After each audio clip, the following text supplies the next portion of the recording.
मैं डॉक्टर अनीता कावड़िया, सहआचार्य इतिहास, राजकीय मीरा कन्या महाविद्यालय उदयपुर।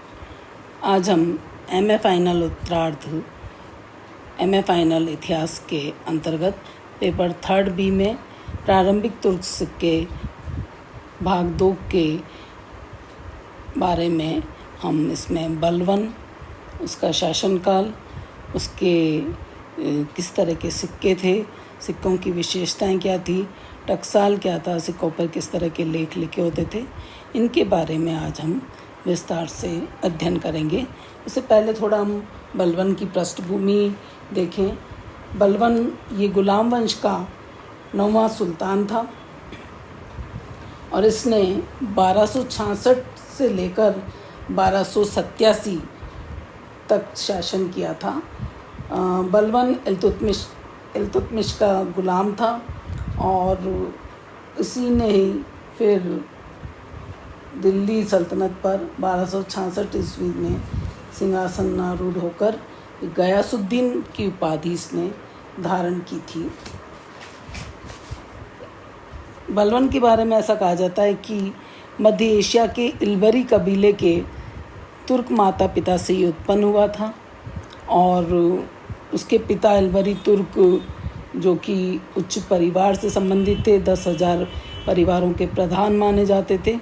तो इस प्रकार से बलवन का जो जन्म था एक उच्च परिवार में हुआ था, लेकिन युवावस्था में वह मंगोलों के द्वारा बंदी बना लिया गया था और बाद में उसे ख्वाजा जमालुद्दीन को भेज दिया गया था। कुछ समय बाद ख्वाजा जमालुद्दीन उसे दिल्ली लाया था और 1232 ईस्वी में सुल्तान इल्तुतमिश ने उसे खरीद लिया था और किसी साधारण पद पर उसको नियुक्त कर दिया था। लेकिन बलवन होनहार था, अतः रजिया के समय वह अपनी बुद्धि, योग्यता और स्वामी भक्ति के कारण उन्नति करके अमीर शिकार के पद पर पहुंच गया था। रजिया के बाद बैराम शाह के शासनकाल में उसे अमीर आखुर का पद प्राप्त हुआ और इस तरह से देखते हैं कि उसकी योग्यता की वजह से अंततः 1266 ईस्वी में नासिरुद्दीन महमूद की जब मृत्यु हुई थी तो वो इस पद पर बना रहा था। नासिरुद्दीन महमूद के शासनकाल में राज्य की संपूर्ण शक्ति फिर बलवन के हाथ में रही, क्योंकि सुल्तान एक संत प्रवृत्ति का व्यक्ति था और राज्य कार्य में उसकी कोई रुचि नहीं थी। तो नासिरुद्दीन महमूद के कोई पुत्र नहीं था, अतः 1266 ईस्वी में उसकी मृत्यु के बाद बलवन ही, जिसका राज सत्ता पर पहले से ही अधिकार था, सुल्तान के पद पर वो आसीन हो गया था। बलवन के शासनकाल की कई सारी हमें विशेषताएं देखने को मिलती हैं और उसके अंतर्गत जैसा हम कह सकते हैं कि बलवन की कार्यों और उसकी उपलब्धियों को यदि एक वाक्य में कहना पड़े तो कह सकते हैं कि हिंदुस्तान में नव स्थापित तुर्की सल्तनत का सुदृढ़ीकरण करने में उसका बड़ा योगदान था। सल्तनत को सुदृढ़ करने के लिए उसे जो कुछ भी उपयोगी प्रतीत हुआ उसने वही किया। उसने सुल्तान के पद की प्रतिष्ठा और शक्ति को, जो कि उसके पूर्ववर्ती सुल्तानों के समय में बहुत गिर गई थी, फिर से उसने स्थापित किया था। हिंदू विद्रोहों का कठोरता से दमन करके देश में शांति और व्यवस्था की पुनः स्थापना की थी। यही नहीं, सल्तनत की उत्तर पश्चिमी सीमाओं की रक्षा की उचित व्यवस्था करके उसने उस समय के मंगोल आक्रमणों से दिल्ली सल्तनत की रक्षा की थी।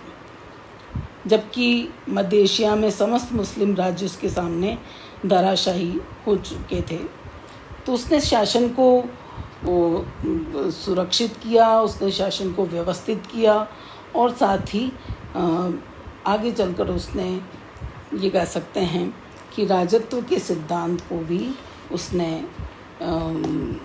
एक नया रूप दिया था। बलवन के बारे में जैसा कि कहा जाता है कि राजत्व के सिद्धांत के बारे में कि शक्ति, प्रतिष्ठा और न्याय पर उसका सिद्धांत आधारित था। बलवन ने राजत्व को देवीय संस्था मानते हुए कहा कि सुल्तान पृथ्वी पर ईश्वर का प्रतिनिधि है, नियाबत एक खुदाई होता है, अतः उसका स्थान केवल पैगंबर के पश्चात है। सुल्तान को कार्य करने की प्रेरणा और शक्ति अल्लाह से प्राप्त होती है। ये बात उसने कही थी। और इसके अतिरिक्त उसने यदि हम बलबन का देखें, जो समय 1266 से 1286-87 ईस्वी तक था, तो एक बलबन इल्तुतमिश का दास था और फिर किस तरह से उसने ये गद्दी प्राप्त की थी। इल्तुतमिश ने ग्वालियर को जीत लेने के बाद बलबन को ख़रीदा था और अपनी योग्यता के आधार पर उसने इल्तुतमिश और रजिया के समय में अमीर आखूर का पद भी प्राप्त किया था। बलबन ने अपने आप को फिरदौसी के शाहनामा में वर्णित अप्सरा सियाब वंशज और शासन को ईरानी आदर्श के रूप में व्यवस्थित किया था। नासिरुद्दीन महमूद के साथ ही इल्तुतमिश के शमसी वंश का अंतुआर बलबनी वंश का सल्तनत पर अधिकार हो गया। तो इनका वास्तविक नाम बहाउद्दीन बलबन था। बलबन ने 20 वर्ष तक वजीर की हैसियत से तथा 20 वर्ष तक सुल्तान के रूप में शासन किया। बलबन एकमात्र ऐसा व्यक्ति था जो सुल्तान न होते हुए भी सुल्तान के छत्र का इसने उपयोग किया और वह पहला शासक था जिसने सुल्तान के पद और अधिकारियों के बारे में विस्तृत रूप से विचार किया।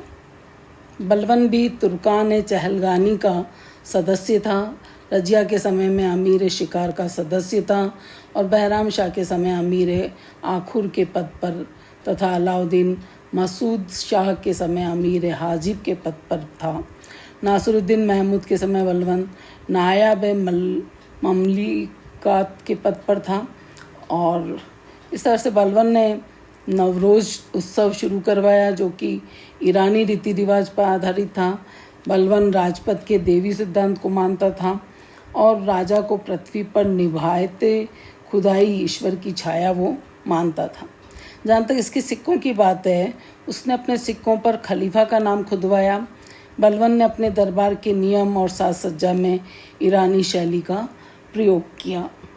तो इस प्रकार से बलबन गुलाम वंश का एक प्रभावशाली शासक हम कह सकते हैं और इस तरह से ये बलबन का संक्षिप्त परिचय रहा है। बलबन के सिक्के जो पहले से उसके गुलाम वंश में चले आ रहे थे, जो पहले से सिक्के जारी किए हुए थे, उन सिक्कों को इसने पूरी तरह से हटा दिया था। उसने सभी चित्रों का जो आंकलन सिक्कों पर था उसे हटा दिया था। जैसे भारतीय चिन्ह नंदी और घुड़सवार इसे उसके समय में हटा दिए गए थे। और अब सिक्के पर एक ओर अरबी में सुल्तान का नाम होता था, नागरी लिपि में श्री सुल्तान गयासुद्दीन लिखा हुआ मिलता है। दूसरी ओर अरबी भाषा में लेख मिलता है कि बलबन ने सिक्के की एक दूसरी तरफ बलबन का एक लेख मिलता है। अगली बात यह है कि बलबन ने सोने चांदी के सिक्कों पर खलीफा का नाम सदा के लिए बाद में हटाकर अपना नाम अंकित करवा दिया था। इस नई प्रथा का उस समय सभी ने स्वागत किया था। बलबन के समय से लेकर गुलाम वंश के अंत तक सभी सुल्तानों ने मिश्रित धातु के नए द्विभाषीय प्रकार के सिक्कों को जारी किया, जिसे बलबन के उत्तराधिकारियों ने भी बाद में उसे जारी रखा। बलबन के समय के सिक्कों की जो खास विशेषताएं हैं उसमें उनकी हम अब चर्चा करेंगे। सोने, चांदी और तांबे तीनों ही तरह के सिक्के इसके समय में ढलवाए गए थे, बनवाए गए थे।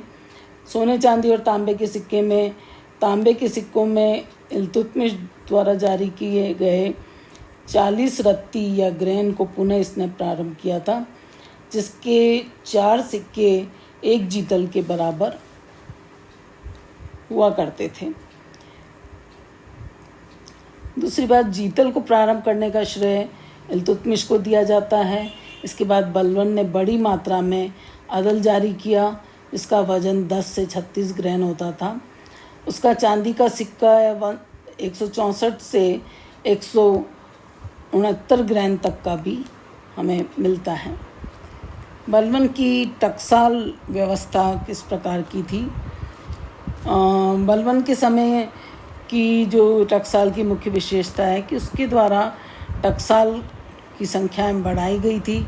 मुख्य टकसालें दिल्ली के अलावा अलवर, लखनौती, सुल्तानपुर, फखराबाद यहाँ पर थी। चांदी के सिक्के लखनौती टकसाल में बने हुए थे। बलबन के चांदी के सिक्कों पर टकसाल के नाम से पहले खिटा लिखा हुआ मिलता है। तो ये टकसालों की जानकारी हमें मिलती है कि दिल्ली, अलवर और लखनऊ, जिसे लखनौती कहा जाता था, सुल्तानपुर और फखराबाद में ये टकसालें थीं। बलबन के सिक्कों की जहाँ तक विशेषताएं हैं, बलबन ने अपने काल में सिक्कों के क्षेत्र में परिवर्तन किए थे। उनमें अनेक तरह के बदलाव कर एक सुदृढ़ मुद्रा व्यवस्था इसने प्रदान की थी। उसके समय की मुख्य व्यवस्था उसके द्वारा टकसाल व्यवस्था को बढ़ाना था।